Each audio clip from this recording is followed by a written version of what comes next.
Cuba, uma ilha situada no coração do Caribe, possui uma história rica e complexa, que tem fascinado o mundo por séculos. Antes de iniciarmos, já se inscreva no canal para não perder os próximos vídeos. Desde a sua descoberta por Cristóvão Colombo, em 1492, Cuba esteve sob domínio espanhol por quase 4 séculos, tornando-se um dos últimos territórios a se libertar do colonialismo na América Latina. Durante o período colonial, a ilha tornou-se um importante centro de produção de açúcar e tabaco, sustentando uma economia baseada no trabalho escravo. Este legado deixou marcas profundas na sociedade cubana, influenciando sua cultura, economia e estrutura social. A luta pela independência começou no final do século XIX, com figuras icônicas como José Martí liderando o movimento. Martí, considerado um herói nacional, não apenas lutou pela independência, mas também sonhou com uma Cuba livre de desigualdades raciais e sociais.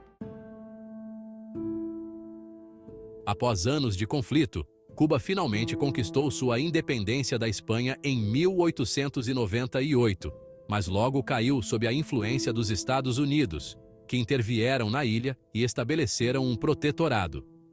Nas primeiras décadas do século XX, Cuba experimentou um período de instabilidade política e econômica. Governos corruptos e ditaduras militares se sucederam, alimentando a insatisfação popular. Foi neste contexto que emergiu uma figura que mudaria o curso da história cubana, Fidel Castro. Em 1959, após anos de luta guerrilheira nas montanhas de Sierra Maestra, Castro liderou a Revolução Cubana, derrubando o ditador Fulgêncio Batista. A revolução prometia reformas sociais profundas, incluindo a nacionalização de indústrias e a reforma agrária. No entanto, a decadente aliança de Castro com a União Soviética e a adoção do socialismo levaram a um rompimento com os Estados Unidos, resultando em um embargo econômico que ainda persiste.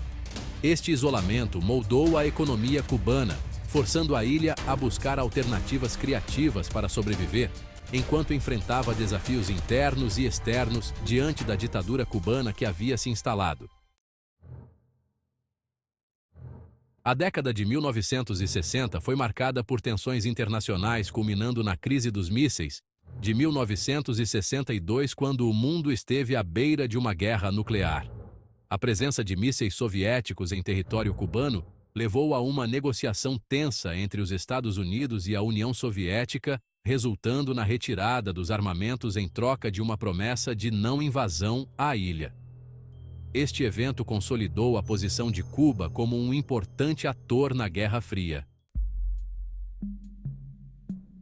Internamente, o governo de Castro implementou políticas que transformaram radicalmente a sociedade cubana. Em razão da pequena proporção da ilha cubana, possibilitou a alfabetização universal e o sistema de saúde, mesmo precário, tornou-se acessível a todos os cidadãos. No entanto, a repressão política e a falta de liberdades individuais geraram críticas e levaram muitos cubanos a buscar exílio, principalmente nos Estados Unidos. Esta diáspora criou uma comunidade cubano-americana influente, que desempenha um papel significativo nas relações entre os dois países. Com o colapso da União Soviética no início dos anos 90, Cuba enfrentou uma crise econômica severa, conhecida como Período Especial. A perda do apoio soviético deixou a ilha em uma situação precária, com escassez de alimentos, combustíveis e bens de consumo. Em resposta, o governo cubano teve que adotar medidas de abertura econômica, permitindo investimentos estrangeiros e incentivando o turismo. Apesar das dificuldades, Cuba conseguiu se manter, adaptando-se às novas realidades econômicas. No século XXI, a liderança de Fidel Castro passou para seu irmão, Raúl Castro, que iniciou um processo gradual de reformas, permitindo mesmo que mínimo, mais liberdade econômica e incentivando o empreendedorismo, o que foi algo raro para um país socialista. A reaproximação com os Estados Unidos durante o governo de Barack Obama gerou esperanças de um novo capítulo nas relações bilaterais, mas os avanços foram interrompidos com as mudanças políticas subsequentes nos Estados Unidos.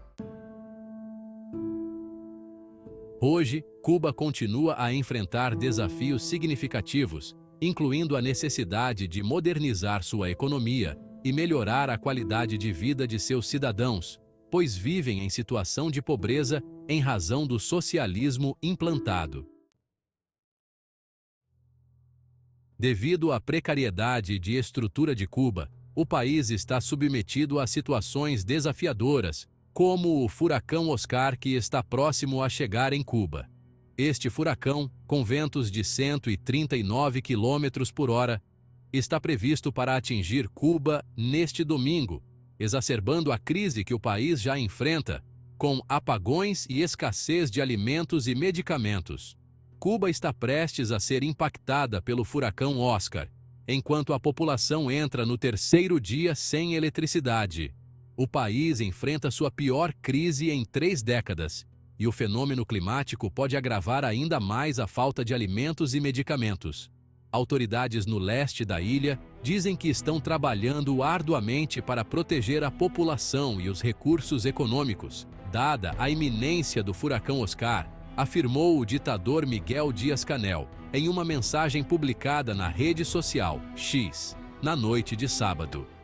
Com ventos de 139 km por hora, Oscar deve chegar ao leste de Cuba no domingo, trazendo fortes chuvas, segundo o Centro Nacional de Furacões dos Estados Unidos, INHC.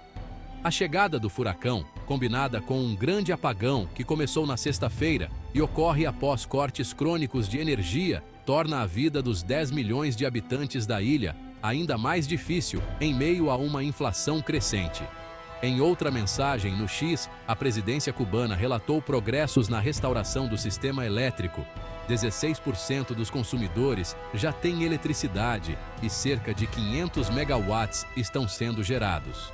O sistema continuará a aumentar sua capacidade nas próximas horas.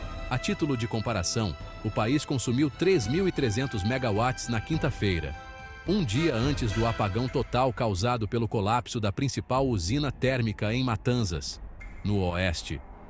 Na quinta-feira, Díaz-Canel declarou uma emergência energética devido às dificuldades na obtenção de combustível necessário para abastecer as usinas, agravadas pelo embargo dos Estados Unidos desde 1962.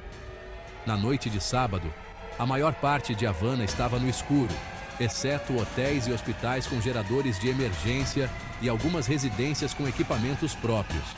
Díaz-Canel supervisionou uma reunião na noite de sexta-feira, prometendo que os serviços estatais não descansariam até que a eletricidade fosse totalmente restaurada na ilha.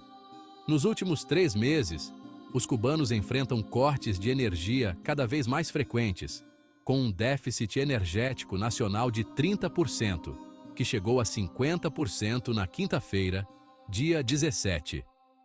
Recentemente, em várias províncias, os apagões duraram mais de 20 horas por dia. Em Cuba, a energia é gerada por 8 usinas térmicas, em condições precárias, além de centrais flutuantes alugadas de empresas turcas e geradores, todos dependentes de combustível. Os apagões foram um dos catalisadores dos protestos históricos de 11 de julho de 2021. Em setembro de 2022, a ilha sofreu um apagão generalizado após a passagem do furacão Ian, que atingiu o oeste cubano, levando dias para restabelecer a eletricidade na capital e semanas no restante da ilha. É importante lembrar que a resiliência do povo cubano é notável em tempos de adversidade. O furacão Oscar está prestes a trazer desafios significativos ao país, mas também destaca-se a força e a solidariedade da comunidade. Se você achou este vídeo informativo, não se esqueça de deixar seu like e se inscrever no canal para mais conteúdos como este. Compartilhe suas opiniões e experiências nos comentários abaixo. Queremos saber o que você pensa sobre esses eventos. Obrigado por assistir e até a próxima.